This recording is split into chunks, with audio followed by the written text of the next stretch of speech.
Trading is finally here for Pokemon Pocket, and they said they were looking for feedback to adjust this feature as we move into the future with it. So I'm going to be pretty brutally honest in this video. The numbers surrounding trading seem like they're not great. Let's go ahead and dig on into what those numbers are, and then I'll give you my subjective thoughts on them at the end. Trading in Pokemon Pocket takes two currencies. There's an hourglass style currency that you can store up to 5 of at a time that you recover back for free every day, very similar to how Wonder Pick hourglasses work. Every trade you do, regardless of rarity, consumes one of these. There are also trade tokens. Your higher rarity trades, i.e. 3 diamond, 4 diamond, and 1 star trades, will require the use of this currency. You can trade 1 diamond and 2 diamond cards without it. Trade tokens will primarily be obtained by destroying your 3rd+ copies of your higher rarity cards. You can turn a 3rd+ copy of a 3 diamond into 25 trade tokens. You can turn a 3rd+ copy of a 1 star full art into 100 trade tokens. And you can turn a 3rd+ copy of a 4 diamond EX into 125 trade tokens. So, how many of these trade tokens do you need to actually make a trade? Well, to exchange a 3 diamond card, you need to consume 120 trade tokens. To trade a 1 star full art card, you need 400 trade tokens. And to trade a 4 diamond EX card, you need 500 trade tokens. To give the quick conversion rates, combining these two numbers, this means you're going to have to destroy 5 extra 3 diamond cards to trade a single 3 diamond. You're going to have to destroy 4 1 star cards to trade a single 1 star. And you're going to have to destroy 4 EX 4 diamond cards to trade 1 EX 4 diamond card. Now, it is worth noting, they have said we're going to get trade currency from other sources. How much trade currency we're going to get from other sources remains to be seen, and how regular and steady that will be, or will it just be a one-time thing when we launch the feature? We don't really know that.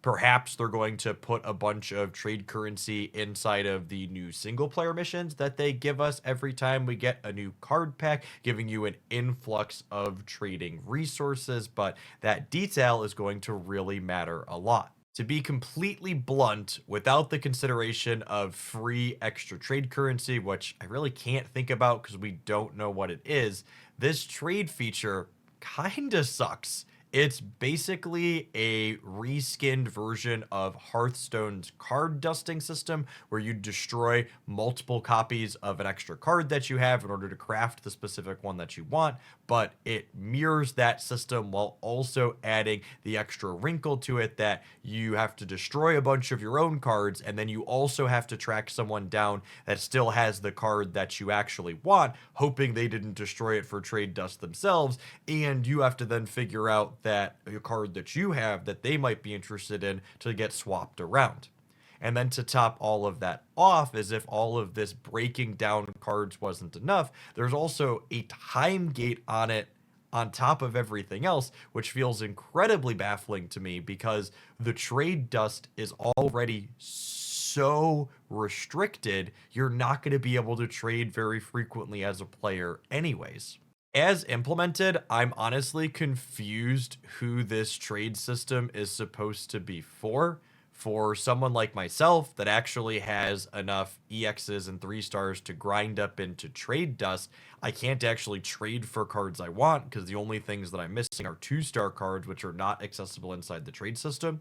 For free-to-play and small spending players who have hit an incredible string of bad luck and were hoping to turn, their 6th copy of an Executor into their 1st copy of Starmie, that's not going to be enough. They need 5 extra copies of an EX to get 1 copy that they're missing, so they're going to need 10 extra just to get 2 if they've been unfortunate and haven't opened any. To really hammer home how useless this is going to be to free-to-play players as structured, let's consider our first 12-week snapshot that we've had of Pokemon Pocket so far, during which they released 4 booster packs. These 4 booster packs contained 20 EX Pokemon, meaning with perfectly average variants, you would need to open loosely 40 EXs to get everything. Conveniently, free-to-play players open approximately 30 EXs from their 250 packs they get in a quarter. And if you wonder pick always on your EXs for free, you get approximately another 11. This means if you have completely average variants, you're good to go. However, if you're anybody that's remotely outside of average and you open more of one and less than the other, you have basically no wiggle room here. You need 5 copies of an EX to turn it into 1, and you're getting exactly enough. So if you high rolled or low rolled, I guess you could say, into 10 copies of one thing to turn it into one specific one that you're missing, you're going to be missing still a myriad of other EXs at the rate you had to destroy to get the new one. We see a very similar story with 3 diamond cards. There were 48 3 diamond cards released across Pokemon Pocket's first 4 booster packs, and free-to-play players can expect to get about 96 of them out of 250 packs over this 12-week period. Again, if you were to magically hit an exactly even spread, this gives you a full playset of every mechanically unique card. However, in reality, where you're going to have, lots of some and none of another, the rate for converting 3 diamonds is even worse than 4 diamonds. It's going to take you 6 extras, basically, to get one that you're missing, meaning once you convert even 1 or 2 of these via trades, you're going to be missing an incredible amount of 3 diamonds if you're not spending a small pile of money. And that last part could very well be the point. Pokemon Pocket made $300 million in the last quarter of 2024 without trading, and I'm sure they'd love to do that again quarter over quarter. This system is very clearly structured in a way that's not going to hurt their bottom line because, by and large, the way the numbers are inside of it make it functionally useless to most players that would want to engage in the system. It's essentially something that feels like it exists for the novelty of saying Pokemon Pocket is a trading card game as opposed to being a useful system that actually helps people acquire cards that they actually want to play games or fill out their collection with.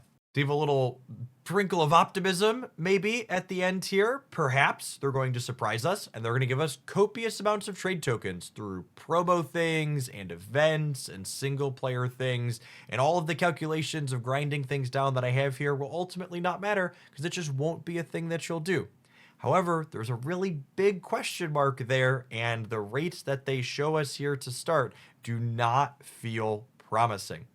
I really want Pocket to feel good to get into from an economic perspective. I like this game a lot and I enjoy making content from it, but I'm also coming off of having spent a lot of time making content for another game, Marvel Snap, where the economy is a very sore sticking point.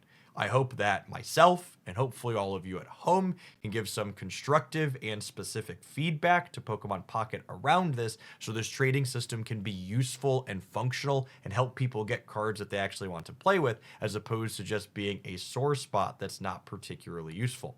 I would love to hear your thoughts on the trading implementation in the comments down below. If you made it this far in my ramblings, I'd implore you to smash that like button to hopefully help this message reach some more people, including those at DNA and Pokemon who can make some of these decisions about how much trade currency they're going to be giving out. If you happen to be new here, consider subscribing to the channel as well. We do lots of Pokemon Pocket game news updates, strategy videos, and all sorts of other things here 7 days a week. And I'd love to see you back again sometime. May your next pack be an excellent one.